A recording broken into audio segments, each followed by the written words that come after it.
Talbos ng kamuting kahoy nga ang aming lulutuin ngayon. Kaya tara, samahan nyo kami manguha ng talbos ng kamuting kahoy.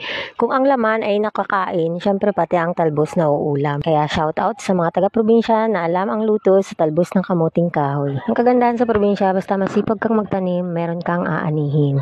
Fresh pa yung mga gulay. Ito yung talbos na nakuha namin. Marami yan, pero pag nadurog na yan mamaya, kukonti na lang. Ito yung proseso ng pagdudurog. Ikukuskus natin sa malinis na sangkalan hanggang sa madurog siya. Tapos mag-prepare tayo ng mga sangka, sibuyas, luya, bawang.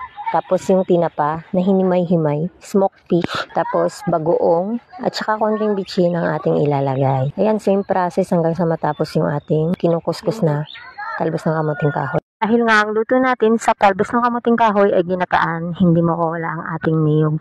Nakakagana kumain kapag ginataan ang ulam, lalo na pag maanghang-anghang. Ganyan lang siya karami nung nadurog na lahat-lahat. Ganyan dapat siya kadurog para hindi siya mapait. Igigisa na natin ang tinapa, sibuyas, bawang at luya.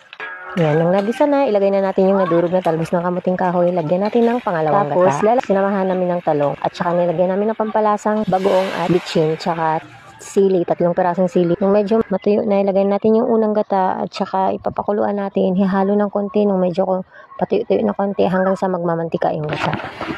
Pagkatapos maluto, ganyan na po yung itsura.